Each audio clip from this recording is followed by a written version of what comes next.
জাতীয় শহীদরা যারা এসেছেন আপনাদের সকলকে জাতীয় নাগরিক কমিটির পক্ষ থেকে বিপ্লবী সালাম এবং শুভেচ্ছা জানাচ্ছি।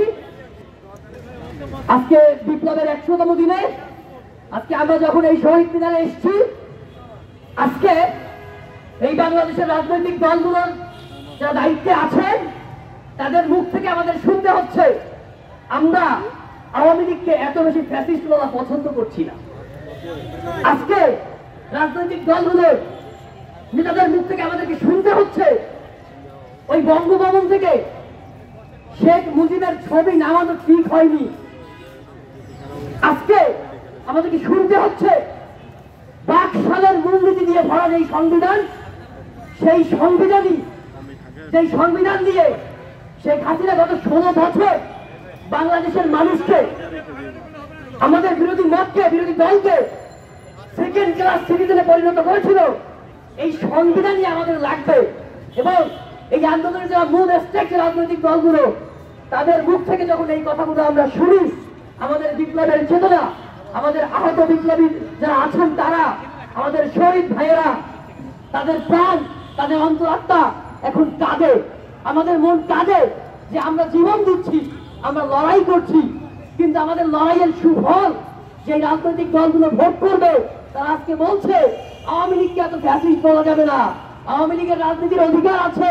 এবং আওয়ামী লীগ বলছে, আমরা আওয়ামী লীগের নেত্রী বলছে, খুনি হাসিনা বলছে আমি বাংলাদেশের খুব কাছে আছি, চট করে ঢুকে পড়বো, তুমি চট করে আসো, আমরা খট করে ধরে তোমাকে জেলের মধ্যে ভরে দিব। বন্ধুগণ, আমরা বলতে চাই একটা পরিবারে যেমন একটা কথা বলি, 5ই আগস্টের পূর্বে আমাদের একটাই পরিচয় ছিল, 5ই আগস্টের বিকেলবেলা পর্যন্ত আজকে বাংলাদেশের যে সমস্ত রাজনৈতিক দলগুলো আছেন, যে সমস্ত ছাত্র ভাইয়েরা আছেন, সমন্বয়ক নামে আছেন, অসমন্বয়ক আছেন, সাধারণ মানুষ আছেন, 5ই আগস্ট বিকেলবেলার আগে আমাদের একটাই পরিচয় ছিল, আর সেই পরিচয় ছিল আমরা মজলুম। আমরা মজলুম হয়ে জালিমের বিরুদ্ধে লড়াই করছি। আপনারা জানেন ডিভাইড অ্যান্ড রুল, সেই ডিভাইড অ্যান্ড রুল পলিসির মধ্য দিয়ে আজকে আমাদের রাজনৈতিক দলগুলোকে বিভক্ত করে ফেলা হচ্ছে, আমাদের ছাত্র সমাজকে রাজনৈতিক দলগুলো থেকে বিভক্ত করে ফেলা হচ্ছে, একে অন্যের প্রতিপক্ষ বানানো হচ্ছে। যদি ডিভাইড করা যায় তাহলে শাসন করা যাবে এবং সেই চোট আমরা আজকে গিয়েছি। আজকে বলতে চাই, আজকে দেখুন বিজয়ের 3 মাস আজকে আমরা পার করেছি। আমাদের যে 3 আগস্ট আমাদের এই শহীদ মিনার থেকে যে ঘোষণা ছিল ফ্যাসিস্ট হাসিনার পতন এবং ফ্যাসিবাদী ব্যবস্থার বিলোপ, সেই ফ্যাসিবাদী ব্যবস্থার বিলোপ এখন পর্যন্ত আমরা করতে পারিনি। এখন পর্যন্ত আমরা শেখ হাসিনার পাদরে সালাম করতে যাওয়া সেই রাষ্ট্রপতি চুপ্পুকে আমরা পদত্যাগ করাতে পারিনি। এখন পর্যন্ত আমরা সেই হাসিনাকে সেই সংবিধান তৈরি করেছে সেই ফ্যাসিস্ট সংবিধানে আমরা পরিবর্তন করতে পারিনি। আমরা এখন পর্যন্ত পুরো জাতি একটি বডি হয়ে, এখন পুরো জাতি একটা মানুষের মধ্যে একটা দেহ হয়ে কথা বলতে পারছি না, পুরো জাতি আজকে বিভক্ত। এটা আমাদের জন্য দুঃখ।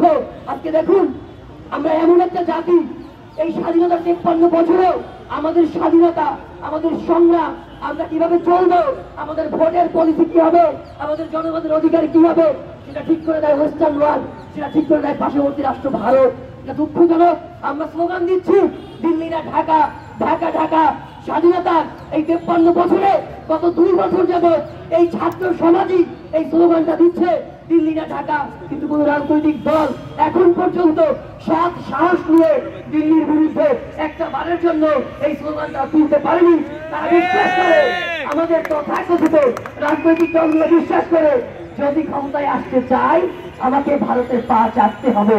আপনাদেরকে উদ্দেশ্য করে বলতে চাই, আমরা ছাত্র সমাজ, আমরা বাংলাদেশের বিপ্লবী জনতা, আমরা বিশ্বাস করতে চাই আগামীর বাংলাদেশে যারা রাষ্ট্র ক্ষমতায় আসবে তাদেরকে এই ভারতীয় আধিপত্যবাদের বিরুদ্ধে, ভারতীয় আগ্রাসনের বিরুদ্ধে স্পষ্ট অবস্থান নিয়ে স্পষ্ট কথা বলে বাংলাদেশের মানুষের ভোট এবং ভাতের অধিকার নিশ্চিত করে এবং তাদেরকে বিশ্বাস করতে হবে বাংলাদেশের মানুষই আমাদেরকে ক্ষমতায় বসাবে। বাংলাদেশের 16 কোটি মানুষ আমাদের ভাগ্য নির্ধারণ করবে। ওই আমেরিকা, ওই ইউরোপ কিংবা ইন্ডিয়া আমাদের ভাগ্য নির্ধারণ করবে না, আমাদের ক্ষমতার মস্তক ঠিক করবে না। এই ধরনের পলিসি যদি আপনারা নিতে পারেন